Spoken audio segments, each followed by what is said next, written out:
अस्सलाम वालेकुम, very good evening to all of you. Dawn News पर इन फोकस के साथ मैं हूं नादिया नकी। पाकिस्तान में ज़राई इनकलाब लाने के लिए फरवरी के महीने में हमने देखा कि चोलिस्तान मंसूबे का इफ्तिताह हुआ और इस मंसूबे के तहत कुछ कनाल सिस्टम्स यानी कि कनाल के ज़रिए, नहरी निज़ाम के ज़रिए चोलिस्तान की ज़मीन को ज़रखेज़ करने के लिए उसे पानी फराहम किया जाएगा। ताहम हमने ये देखा कि सिंध में जो नेशनलिस्ट जमातें हैं, सिविल सोसाइटी के मेंबरान हैं, वो मुस्तकिल इस पर मुजाहरे कर रहे हैं। इन मुजाहरों का रुख बिलाखिर आकर सिंध के जो दारुल खिलाफा है कराची, वहाँ लाकर रुकता है और इनका ये मुतालबा भी है और एतराज़ भी है। पहला मुतालबा ये है कि ये नहरें जो निकाली जा रही हैं ये नहीं निकालनी चाहिए और एतराज़ ये है कि वो ये कहते हैं कि आप सिंध के पानी को यानी दरियाए सिंध के पानी को कम कर देंगे। आज इसी हवाले से हमने ये भी देखा है, इससे पहले कि शर्जील इनाम मेमन साहब का मैं जिक्र करूँ, इरसा ने चोलिस्तान का जो मंसूबा है उसको पानी फराहम करने की मंजूरी तो दे दी है और हुकाम के मुताबिक ये बताया जाता है कि 4,50,000 एकड़ फीट पानी दस्तयाब किया जाएगा। लेकिन इसमें जो मेंबर हैं, मुख्तलिफ प्रोविंसेस के मेंबर होते हैं, उसमें सिंध मेंबर ने एतराज़ भी उठाया इस सर्टिफिकेशन के ख़िलाफ़ और जो मुश्तरका मफादात काउंसिल है यानी काउंसिल ऑफ कॉमन इंटरेस्ट, इसमें इसको चैलेंज भी किया है। आज की तारीख में आपने सुना होगा कि इंफॉर्मेशन मिनिस्टर शर्जील इनाम मेमन साहब का भी ये कहना है कि ये हो ही नहीं सकता कि इस पे यानी दरियाए सिंध के ऊपर किसी किस्म की कोई नहरें बनाई जाएं, ना ऐसा होगा ना ऐसा होने देंगे। फिर क्या वजह है कि अब भी हम देखते हैं कि जितनी भी नेशनलिस्ट जमातें हैं वो इस पर मुजाहरे भी कर रही हैं, एहतजाज भी कर रही हैं और जगह जगह जाकर इस पर बात भी कर रही हैं। क्या इसको एक सियासी इशू बनाया जा रहा है? इस पर बात करते हैं। इन फोकस हैं सरबरा कौमी अवामी तहरीक अयाज लतीफ़ साहब। बेहद शुक्रिया for joining us on in focus.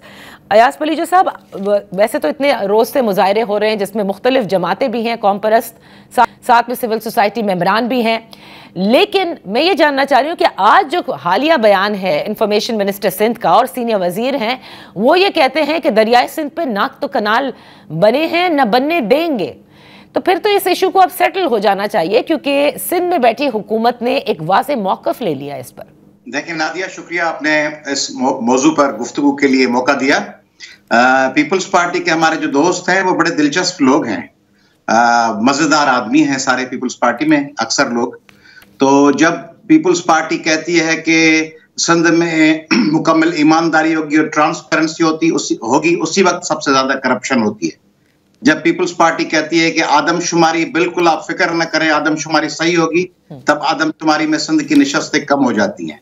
Peoples party 77 से 79 तक कहती रही, नारे लगाती रही कि भुट्टो फांसी नहीं चढ़ेगा, भुट्टो फांसी नहीं चढ़ेगा, और फिर भुट्टो साहब फांसी चढ़ गए, फिर कहना शुरू कर दिया जिंदा है भुट्टो, जिंदा है। जब वो जिंदा थे तब कहा कि फांसी नहीं चढ़ेगा, जब उनका इंतकाल हो गया तो कहा जिंदा है भुट्टो, जिंदा है। इसलिए जिस दिन पीपल्स पार्टी ने कहना शुरू किया है कि कैनाल नहीं बनेंगे, सिंध के 7 करोड़ लोगों में तो सनसनी फैल गई है, समझते कि अब तो ये जरूर बनवाएंगे क्योंकि जो ये चीज कहते हैं वो करते नहीं।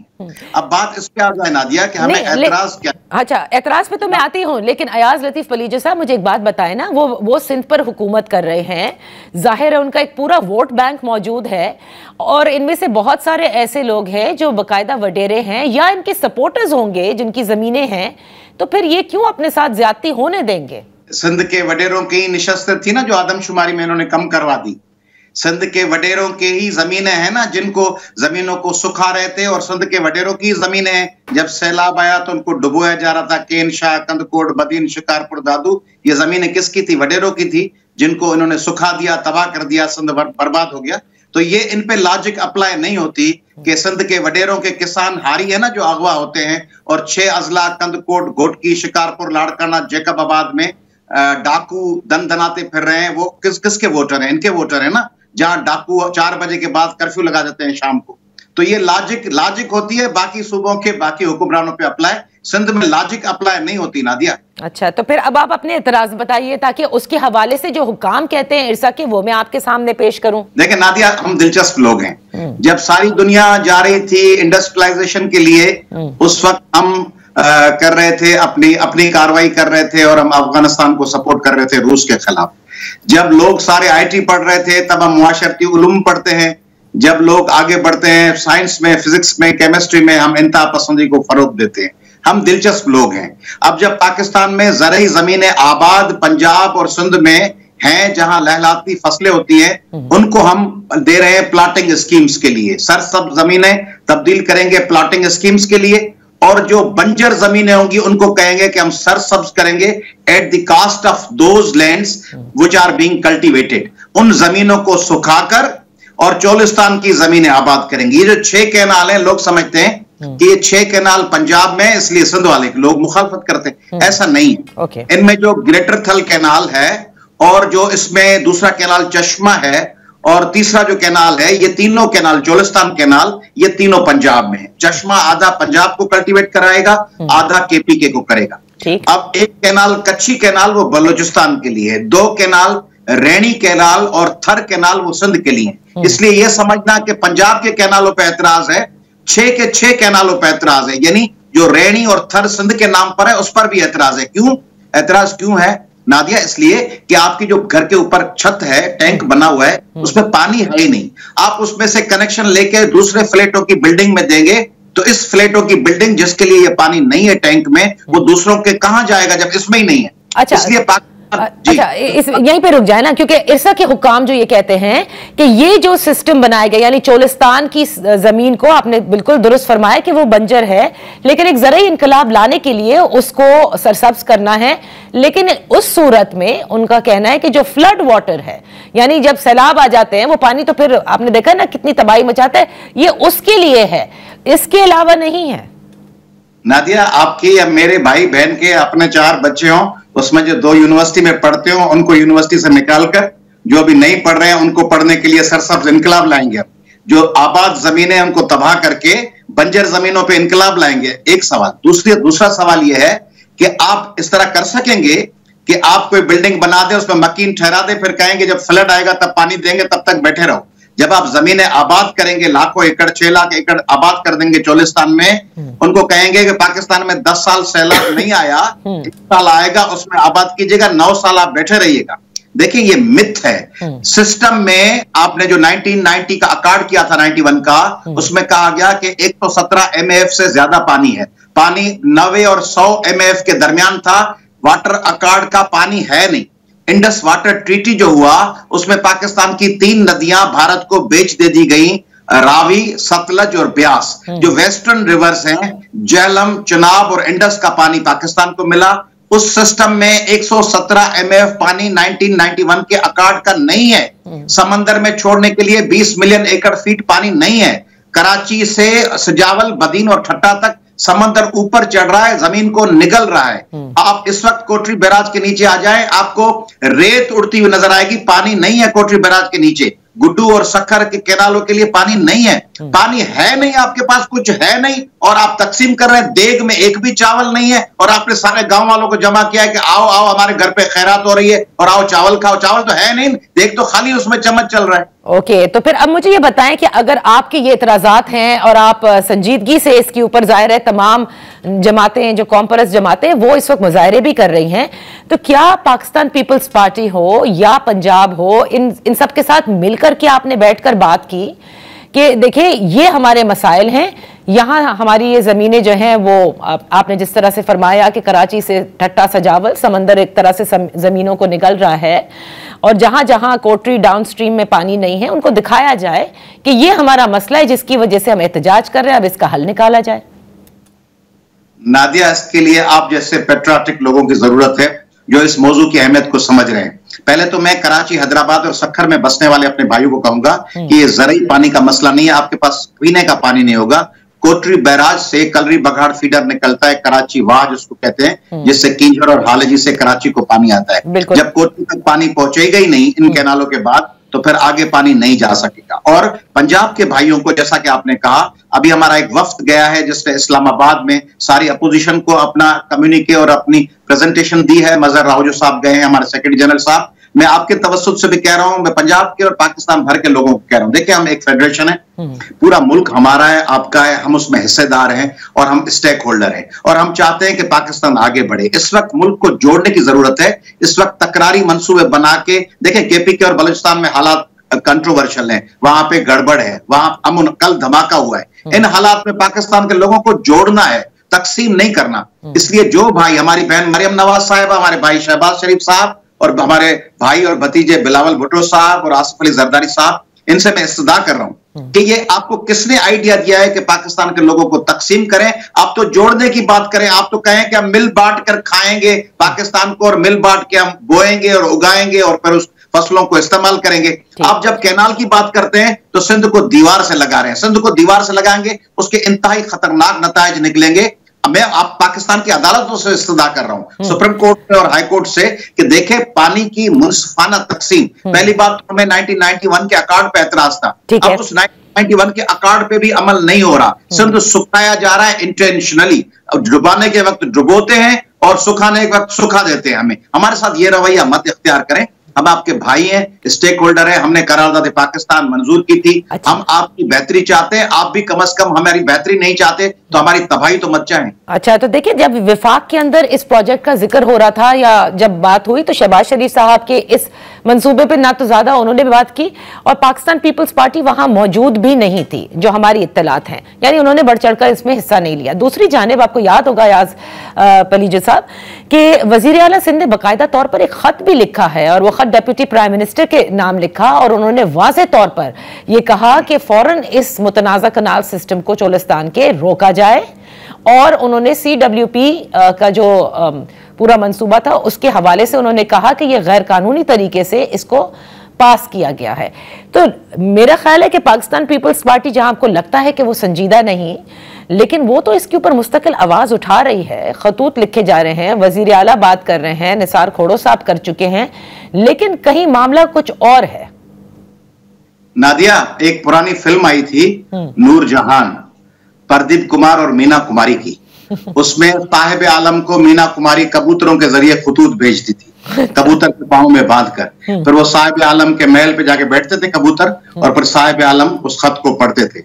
ये जदीद दौर है। पीपल्स पार्टी को जब अपने कैदी छुड़वाने होते हैं, एहतजाज करते हैं। महंगाई, दूसरी हुकूमत थी इनकी मुखालिफ, तो ये ट्रैक्टर पे बैठ के जुलूस निकाल रहे थे। हर चीज में ये स्ट्रीट पावर की बात करते हैं। पीपल्स पार्टी ने एक दफा भी कहा है कि हम ट्रेजरी बेंचेस से उठ के चले जाएंगे अपोजिशन में, हुकूमत इनके सहारे से चल रही है। हमें ये दास्तान मत सुनाए ना पीपल्स पार्टी। इरसा में इन्होंने अपोज नहीं किया। वापडा का चेयरमैन कह रहा है कि पीपल्स पार्टी के मंजूरी से हुआ है। ये CCI में मामले को लेके नहीं गए, वहां पे इन्होंने एतराज नहीं किया, अदालत नहीं है, पार्लियामेंट को अपोज नहीं कर रहे, खतूत लिख रहे हैं साहिब आलम को। खतूत लिखते रहे, संद के लोग समझते हैं। CCI के इजलास के ऊपर तो ये पहले भी एतराज उठा चुके हैं कि काउंसिल ऑफ कॉमन इंटरेस्ट के इजलास नहीं बुलाए जाते, आइन के मुताबिक नहीं चल रही वफाकी हुकूमत। कई बार एतराज उठाए हैं, और अब जबकि इरसा मेंबर सिंह ने जी, हुकूमत किसकी है? ये हुकूमत इमरान खान की है, जमात इस्लामी की है, MQM की है, ANP की है? किसकी हुकूमत है? पीपल्स पार्टी की हुकूमत है ना। सदर किसका है? ऐवान सदर में मंजूरी दी गई। स्पीकर किसके हैं? सेनेट का चेयरमैन किसका है? 2 सूबों की हुकूमतें किसकी हैं? हुकूमत इनकी है या हुकूमत कोई प्रेसिडेंट शी की या पुतिन की या ट्रंप की है? इनकी अपनी हुकूमत है, ये एतराज उठा रहे हैं। तो हो सकता है कि जब आप लोग सब मिलकर के बैठे तो फिर या वो आपको समझाने में जो भी उनका निजाम है, जिस तरह से पीपल्स पार्टी जिस एहतजाज के लिए कहीं भी हमें कहेगी, नेगोशिएशंस के लिए कहेगी कि बातचीत करें और सिंध को अपना ड्यू शेयर मिले, मगर मैं समझता हूं कि पीपल्स पार्टी तय कर चुकी है कि कैनाल बनाए, उसकी एक्सचेंज में वो आइंदा की फेडरल गवर्नमेंट मांग रहे हैं। ओ, तो आप ये कह रहे हैं कि इसके एवज ये मांगा जा रहा है। अच्छा, अब जरा इसको सिंधी में बदे की संगावती कहते हैं, वट्टा सट्टा, मेरे से रिश्ता आप लो, आपका रिश्ता मुझे दो। तो इसलिए आप ये कह रहे हैं कि वो इसलिए इस पर खामोश हैं, या आपको लगता है कि वो खामोशी से ये कर चुके हैं काम? अयाज लतीफ पलीजा साहब, जो इरसा के हुकाम से हमारी बात हुई, वो हेड सुलेमान की का जिक्र करते हैं। जी जी, आप पहले कह दीजिए, फिर मैं इस सवाल पर आना चाहूंगा। मैं कह रहा हूं पीपल्स पार्टी की स्ट्रेटेजी है कि उनकी कयादत ने MPs, MNS, सेनेटर्स को कह दिया है कि आप एतराज उठाते रहें, ऊपर से हम पॉलिसी बना के ये फैसला कर देंगे। लोगों को फेस सेविंग के लिए, लिप सर्विस के लिए, कॉस्मेटिक अपीयरेंस के लिए आप कहते रहें कि भाई हम मुखालफत कर रहे हैं। ओके, तो ये अच्छा, अब आते हैं, देखिए जो टेक्निकलिटीज हैं, और वो बेहतर तौर पर मेरे ख्याल से इरसा के हुकाम ज्यादा, जहां पर भी कोई मसला है उस पर बैठ करके अगर गुफ्तगू हो जाए तो ज्यादा बेहतर होगा। वो कहते हैं कि हेड जो सतलज है उसके बाद हेड सुलेमानकी के मुकाम पर यह बनाया जाएगा, हेडवर्क्स पे, जहां पर से ये कनाल्स निकलेंगे, वहां से इस पानी को चोलिस्तान के इन कनाल्स को तक लेकर जाया जाएगा। यहां पर बनने से भी आप समझते हैं कि दरियाई सिंध का पानी, जो कि ऑलरेडी कम है, उससे मजीद डाउन स्ट्रीम, क्योंकि सिंध डाउन स्ट्रीम है, जाहिर है, वहां पर इफेक्ट होगा। देखिए नादिया, सिंध के लोगों का मौकफ गुज़िश्ता 30 सालों से ये रहा है कि no further cut on Indus. Indus पे कोई मजीद कट हमारे को नुकसान करके तबाह कर देगा। वो इसलिए कह रहे हैं कि इस वक्त भी तबाह है, सुलेमान की पे करें, रसूलपुर पे करें, कहीं भी करें, पानी तो इंडस रिवर सिस्टम का जाएगा ना, और जाएगा कहां? आपने हमसे पूछा था कि 1960 में कि हम रावी, सतलज और ब्यास बेच रहे हैं। अभी भी हिसाब में वापडा बताता है कि ईस्टर्न रिवर का 4 MF पानी आ रहा है। वो नहीं आ रहा होता। वो भारत जब सैलाब आता है पाकिस्तान को डुबोने के लिए भारत छोड़ देता है, और जब जरूरत होती है पाकिस्तान की तब पानी रोक देता है। ये रवैया है ईस्टर्न इंडिया रिवर्स के बारे में। उसका पानी है नहीं, वो उन्होंने काउंट किया हुआ है। समंदर का उन्होंने 5.8 MF काउंट किया हुआ है। समंदर को 20 MF चाहिए, वरना ऊपर चढ़ रहा है। सिस्टम में पानी है नहीं। ये जहां से भी लेंगे, मटके में आप कप डाल के निकालें, या मटके में आप दूसरा घड़ा डाल के निकालें, या मटके में जग डाल के निकलेगा तो उसी मटके से ना। वो मटका है इंडस रिवर सिस्टम। जहां से कट लगाएंगे गुड्डू से ऊपर, वो पानी सिंध का और बलूचिस्तान का कटेगा, क्योंकि बलूचिस्तान का पानी भी गुड्डू के नीचे से जाता है। इसलिए जहां से भी काट लें, पानी सिंधु का जाना है, इंडस रिवर का जाना है। और इंडस रिवर ही तो हमें जोड़ता है नादिया। पाकिस्तान जो जुड़ा हुआ है, हमारा वतन है, वो जुड़ा हुआ है 1940 की करारदाद की वजह से, जुड़ा हुआ है आइन की वजह से, अदलिया की वजह से और इंडस रिवर की वजह से। इनमें से किसी एक चीज को आप अफेक्ट करते हैं तो पूरा सिस्टम अफेक्ट हो जाता है। सही। अयाज लतीफ पलीजो साहब, बेहद शुक्रिया for joining us today on the show. यहाँ पर हम एक ब्रेक लें। ब्रेक के बाद जब हम हाजिर होंगे तो इस सियासत पर भी बात करेंगे। लेकिन ये जो मसला है, इसके ऊपर कई लोग ये कहते हैं कि पाकिस्तान पीपल्स पार्टी शायद संजीदगी से इस मामले को नहीं ले रही, कि इस वक्त जो सिंध के अंदर मुजाहरे हो रहे हैं इस कनाल सिस्टम को लेकर, वो उनके अपने लिए जो है सियासी तौर पर बड़े गलत साबित हो सकते हैं। Let's take a break here. Welcome back. Opposition ने जो कौमी यकजहती कॉन्फ्रेंस का एहतमाम किया और उसके बाद उनका ये कहना है कि उनको बाकायदा तौर पर रोका गया। वहाँ पर बाहर FC के एहलकार भी खड़े थे। होटल इंतज़ामिया ने पहले दिन के बाद ये कहा कि उन्हें धमकी दी गई है, लिहाजा वो इसको कंटिन्यू नहीं कर सकते। इसमें शिरकत जमात इस्लामी ने भी की थी। उनसे भी बात करके देखते हैं कि क्या मामलात थे और क्या वो वाकई ऑपोजिशन अलायंस का हिस्सा बनने जा रहे हैं। हमारे साथ इन फोकस हैं नायब अमीर जमात इस्लामी लियाकत बलोच साहब। Thank you so much for joining us. Liaqat Baloch साहब, ये तो पहले बताइए कि कौमी इत्तेहाद कॉन्फ्रेंस में महज शिरकत के लिए आप गए थे, या आपकी जमात ने फैसला किया है कि वो ऑपोजिशन अलायंस मुमकिन जो बनने को है उसमें आप हिस्सा लेंगे? जी, बिस्मिल्लाहिर्रहमानिर्रहीम, बहुत शुक्रिया।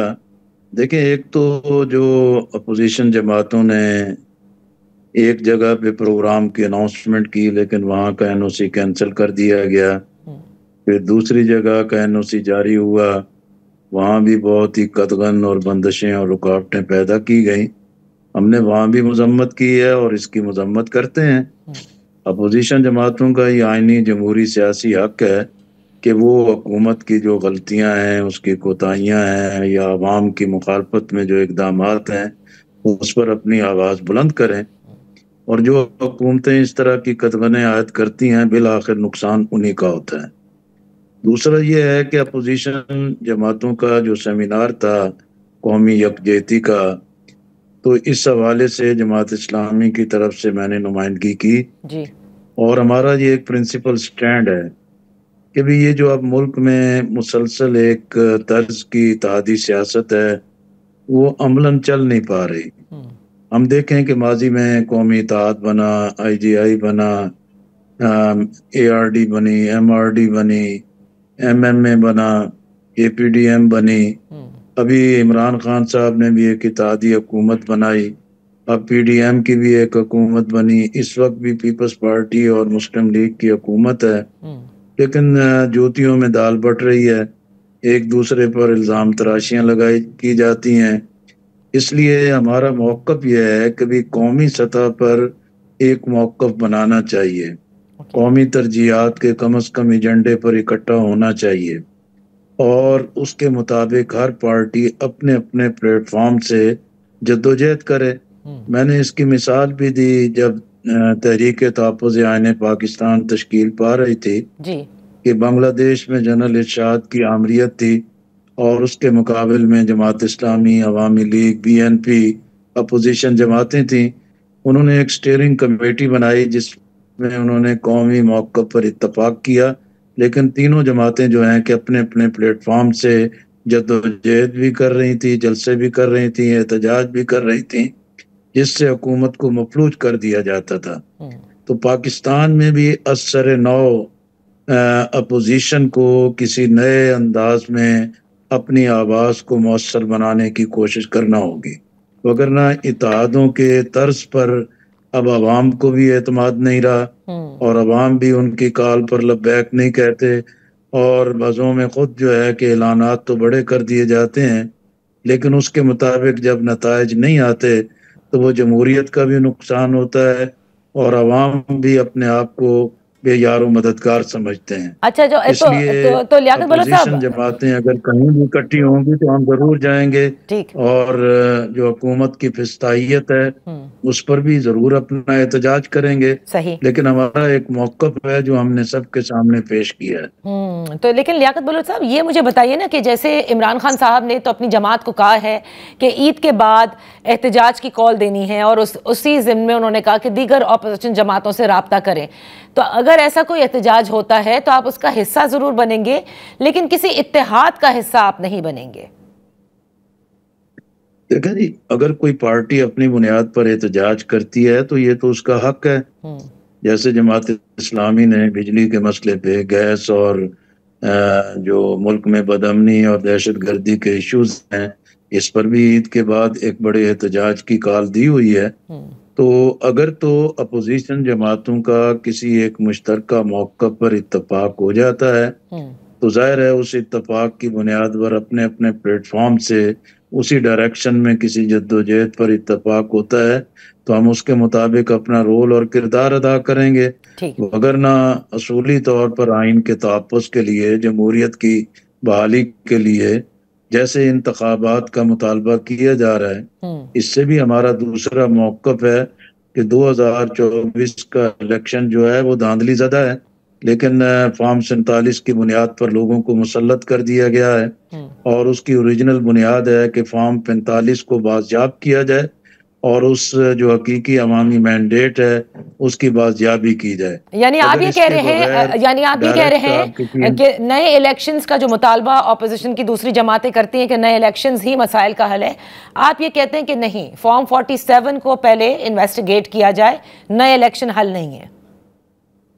देखा, हमारे पेश नज़र तो यही है कि फॉर्म 45 की बहाली और उसकी बुनियाद पर हकीकी मैंडेट की तलाश के साथ आप कोई जद्दोजहद करेंगे तो उसके अगले मरहले पर किसी नए इंतखाब की बात तक बात पहुंचती है तो उसमें कोई वजन पैदा होगा। वगरना मौजूदा हालात में कि जहां तमाम जमातों की अपनी अपनी गलतियों की बुनियाद पर एस्टैब्लिशमेंट जो है कि वो बिल्कुल एक ताकतवर और अंधी ताकत बन गई है, अगर इस बुनियाद पर कोई आप नया इंतखाब भी करवा लेंगे तो उसके नतायज भी 2024 से शायद और बदतर आएँ और जमहूरियत के लिए नुकसानात पैदा हो जाएं। इसलिए आपको सोच समझ कर एक डायरेक्शन में महफूज तरीके से आगे बढ़ना होगा।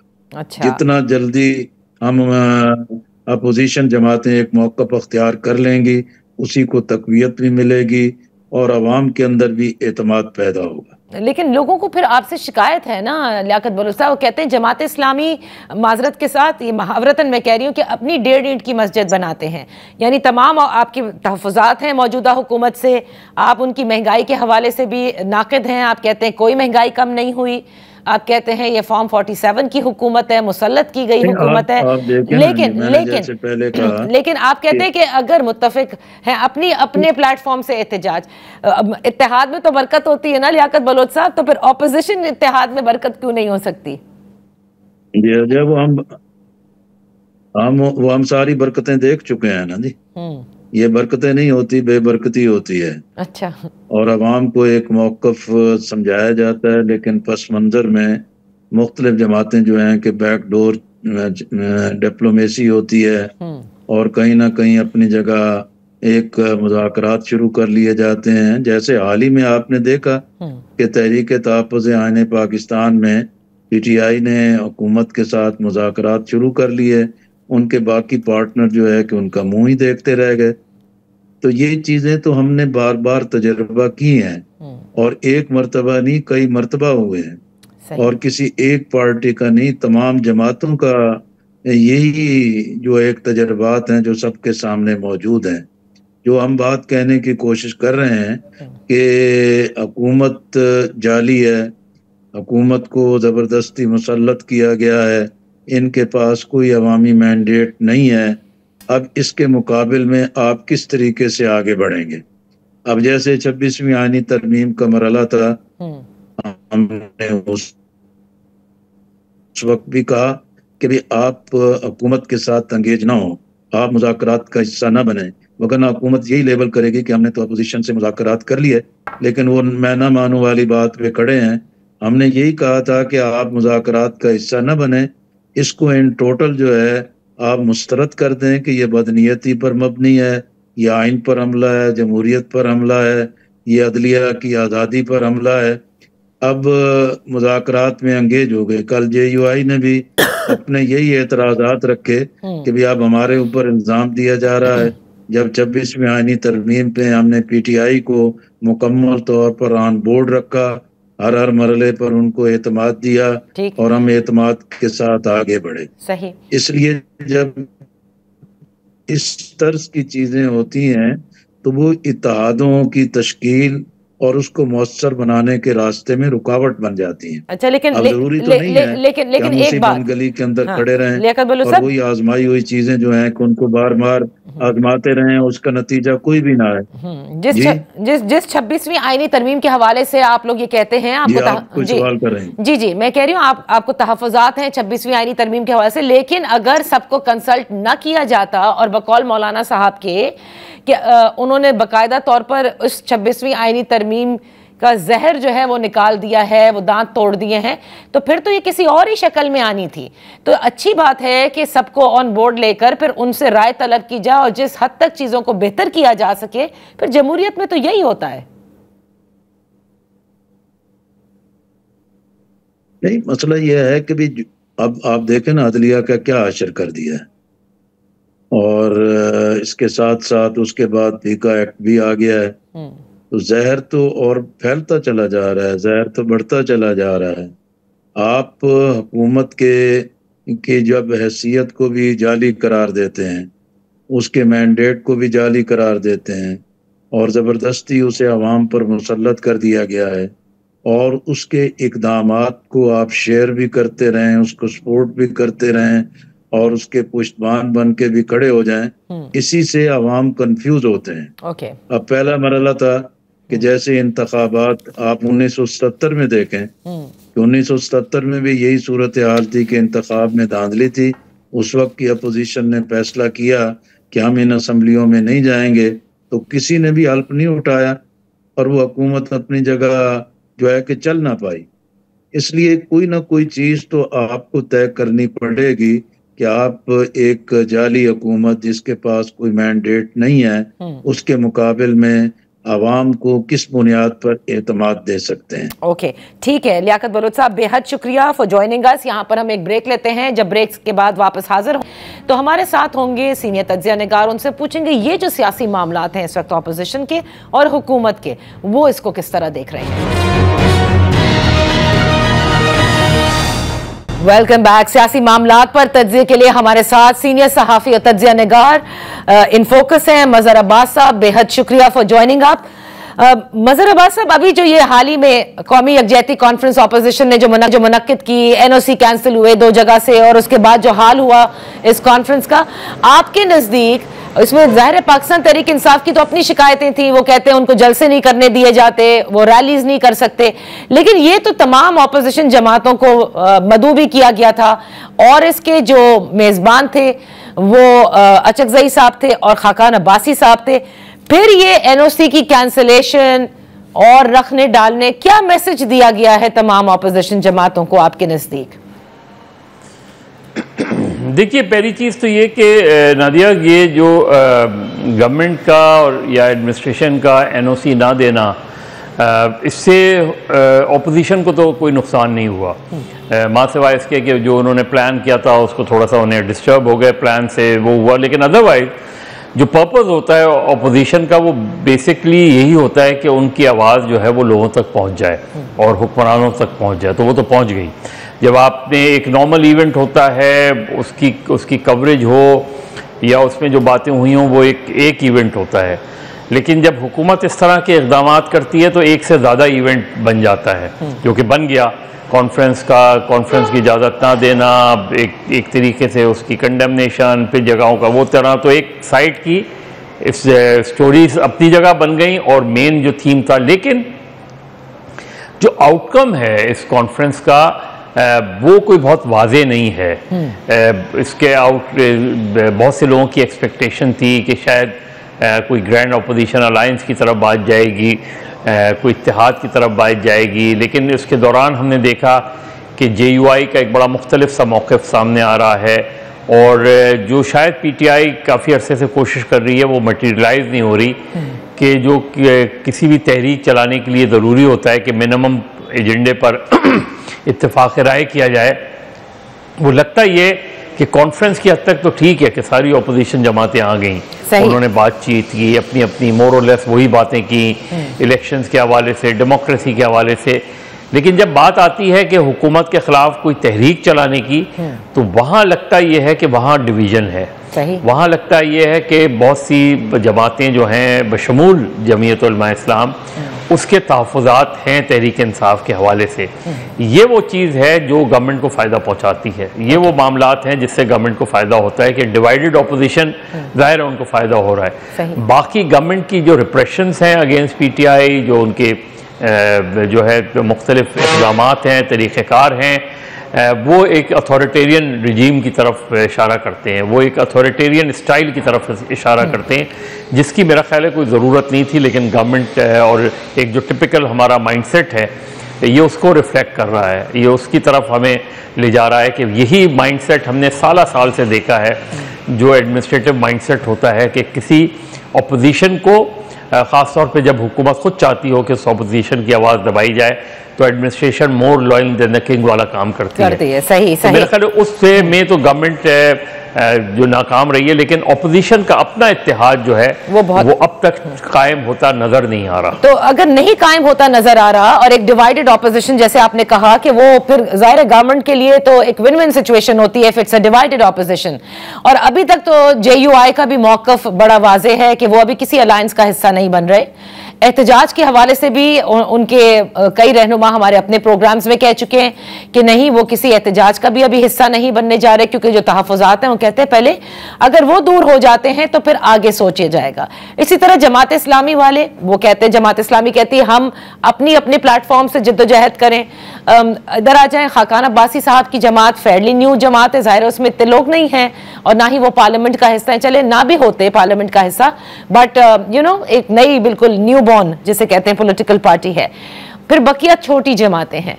आपको लगता है कि लेट्स से JUI भी नहीं है, लियाकत बलोच साहब की जमात इस्लामी भी नहीं है, बकिया फिर जो रह जाती हैं वो इस ताकतवर हुकूमत को, इसलिए ताकतवर मैं कह रही हूं कि एक साल के अंदर जिस किस्म की तब्दीलियां लाई गई हैं निजाम में, उससे इनकी ग्रिप बड़ी मजबूत है, किसी किस्म का कोई चैलेंज दे सकती है। फिर देखिए, जो इस वक्त अगर हम स्ट्रीट पावर का अंदाज़ा करें तो वो अगर फ़र्ज़ करें तहरीक इंसाफ, जमात इस्लामी, JUI इनका इत्तेहाद बनता तो ज़ाहिर है इनके पास स्ट्रीट पावर है। जमात इस्लामी के पास ऑर्गेनाइजेशनल पावर है, JUI के पास मदरसा पावर है, और जो तहरीक इंसाफ है उसके पास इलेक्टोरल पावर है। तो ये तीनों पावर्स अगर मिल जाएं तो काफ़ी लीथल कॉम्बिनेशन बन सकता था गवर्नमेंट के लिए, वो नहीं बना। उसकी अपनी वजूहत हैं, तहरीक इंसाफ को भी खुद सोचना चाहिए कि जमात इस्लामी जिनके साथ 2013 से 2018 तक वो अलाई रहे, वो आखिर इतनी दूर क्यों चली गई है कि वो इत्तेहाद बनाने को भी तैयार नहीं है। JUI के बारे में ज़ाहिर है जो ख़ुद इमरान खान साहब का रवैया रहा माजी में, उसकी वजह से उनके तहफ़्फ़ुज़ात है, प्लस JUI का जो एक इलेक्टोरल इंटरेस्ट है वो भी आड़े आता है, क्योंकि अगर तहरीक इंसाफ के साथ उनका कोई आगे इलेक्शन के हवाले से सीट एडजस्टमेंट की कोई यकीन दहानी हो वो तो JUI यकीनी तौर पे इंटरेस्टेड होगी कि वो हिस्सा बन जाए। ओके। तो लेकिन अगर वो नहीं होता तो पीटीआई तो उनकी एक तरीके से खैबर पख्तूनख्वा में राइवल है। ठीक, पीटीआई के रहनुमाओं ने खुद अली अमीन गंडापुर, मौलाना फजलुर रहमान को हरा चुके हैं। ये सारी चीज़ें जो हैं ये कहीं ना कहीं पिंच कर रही हैं जेयूआई को। तो अगर तहरीक इंसाफ और जेयूआई के अंदर ऐसी कोई अंडरस्टैंडिंग बनती है तो शायद जेयूआई जो है वो इस अलायंस का हिस्सा बन जाए। लेकिन उसके अलावा जो सूरत हाल है दीगर जमातों की, अब जो बलूचिस्तान की कुछ जमातें इनका हिस्सा हैं, ज़ाहिर बलूचिस्तान में इस वक्त जो पॉपुलर सेंटिमेंट है वो तो महरंग के साथ है। खैबर पख्तूनख्वा में पीटीआई के अलावा जो पॉपुलर सेंटिमेंट है वो तो मंसूर पश्तीन के साथ है। और इन दोनों लीडरों को जो है इस कॉन्फ्रेंस में क्यों नहीं बुलाया गया, ये सवाल शायद खाकान अब्बासी साहब से भी होना चाहिए, ये सवाल दीगर लोगों से, और अगर बुलाया गया है तो फिर उनसे वो महरंग और उनसे होना चाहिए कि वो क्यों नहीं गए इसमें। तो ये मेरा ख्याल है ये कन्फ्यूजन तहरीके जो गवर्नमेंट तहरीक इंसाफ के अंदर है, अपोजिशन के अंदर, वो नज़र आती है। गवर्नमेंट के जो चैलेंजेस हैं वो बड़े डिफरेंट हैं। जो इस वक्त दहशतगर्दी की सूरत हाल है वो काफ़ी हद तक बहुत गंभीर हो चुकी है। कल जो वाक़या हुआ अखोड़ा खटक में, उसके कहाँ तक उसके मिल रहे हैं, क्या उसको इंटरनल मसला है या दाइश का मसला है। आप देखें कि दाइश माजी में भी जेयूआई को टारगेट करती रही है। मौलाना फजलुर रहमान को के हवाले से भी इस तरह की बातें आती रही हैं कि वो भी दाइश के निशाने पर हैं। फिर बलूचिस्तान के एक मुख्तलिफ सिनेरियो है। तो गवर्नमेंट का जो चैलेंजेस है वो ये कि इकनॉमिकली चीज़ें कैसे आगे बढ़ेंगी अगर अंदरूनी तौर पे जो चीज़ें सूरत हाल है वो ऐसी संगीन रहेगी। एक तरफ पॉलिटिकल इंस्टेबिलिटी, दूसरी तरफ दहशतगर्दी वाले वाक़यात पे कंट्रोल ना करना। तो ये सारी चीज़ें जो हैं इससे मुस्लिम लीग नून की हुकूमत जो है अब तक जो है वो बाहर निकल नहीं पाई है। मजहर साहब, यहाँ पर एक छोटी सी ब्रेक लेते हैं, फिर हम अपनी गुफ्तगू जारी रखेंगे। Welcome back. इन फोकस है सीनियर सहाफ़ी तज्ज़िया निगार मजहर अब्बास साहब। मुस्लिम लीग नून की हुकूमत तो ये कहती है कि तरक्की का सफ़र शुरू हो चुका है, 1 साल मुकम्मल हुआ, वो तमाम तशहीर जो है वो भी आपने देख ली, लेकिन जो काबीना को वुसअत दी गई है मैं उस पर आना चाहूँगी। उसमें ऐसा लगता है, और बड़े ऐसे सरप्राइज एलिमेंट्स थे जो चेहरे आए, जैसे परवेज़ खटक साहब आए, ओन चौधरी साहब आए, और इसके अलावा भी 1-2 और ऐसे हैं। उससे तो लगता है कि निज़ाम चलाने वालों ने उन प्यादों को इंक्लूड कर लिया है मजीद। क्या मैसेज है इससे? क्या वो भी थोड़ा खौफज़दा हैं? बड़ी मज़ाक़खेज़ सूरत हाल है। देखिए, मुस्लिम लीग नून जो है शाह खर्चियों और शह सुर्खियों की जमात रही है। जिस तरीके से खुलकर वो पैसा खर्च करते हैं वो उसके हमें मिसालें इश्तिहारात की शक्ल में नज़र आ रही हैं। और शह सुर्खियों में भी इसी तरह रहते हैं इस तरह की चीज़ें। लेकिन क्या इससे नैरेटिव बदलता है, क्या इससे नैरेटिव चेंज होता है, वो हमने आज तक नहीं देखा। कोई भी हुकूमत हो, क्योंकि हुकूमतें हमारी हमेशा से इश्तिहारात को अपने कंट्रोल में रखती हैं। हमने किसी हुकूमत को नहीं देखा कि जिन्होंने इश्तिहारात पे कंट्रोल किया हो वो कामयाब रही हो।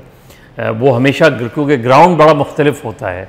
जो शह सुर्खियाँ और इस तरह की करोड़ों रुपए, अरबों रुपए खर्च करके अपनी तशहीर कराने से अगर तब्दीली आ गई होती, तब्दीलियाँ आनी होती तो बहुत पहले आ चुकी होती। ये जो माइंडसेट है, इसी तरह ये कैबिनेट में एक्सपेंशन, 50 लोगों की कैबिनेट, यानी हमें तो बदकिस्मती से शर्मिंदगी भी नहीं होती, किसी में ये जुर्रत भी नहीं होती किसी MNA वगैरह में कि ये वो माजरत कर ले कि नहीं ऑलरेडी इतनी बड़ी कैबिनेट है, मुझे शामिल ना करें, सवाल ही नहीं पैदा होता। अब सिंध में देखें आप, 34 के करीब सिंध हुकूमत के तर्जुमान, एक हुकूमत का एक तर्जुमान होता है। चले बहुत से बहुत 2 तर्जुमान हो गए एक हुकूमत का, एक पार्टी का। ये कोई जस्टिफिकेशन बता दें मुराद अली शाह साहब या बिलावल भुट्टो साहब कि ये 34 तर्जुमान करते क्या हैं। सही, इनका स्पेशल असिस्टेंट क्या है, इनकी क्या पोजीशन है।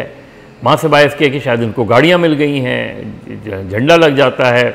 एक ज़माने में था कि 70s में इवन फेडरल मिनिस्टर को भी झंडा लगाने की इजाज़त नहीं थी, सिवाय प्रेसिडेंट, प्राइम मिनिस्टर, इसके अलावा किसी के गाड़ी पे झंडा नहीं लगता था।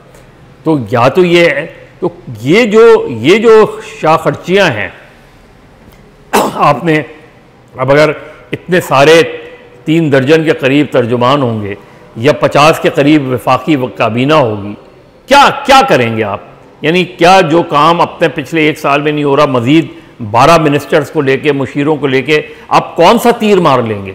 और तीर मारने के लिए आपको मुश्किल से 10-12 मिनिस्टर्स की ज़रूरत होती है, काफ़ी होता है इसमें।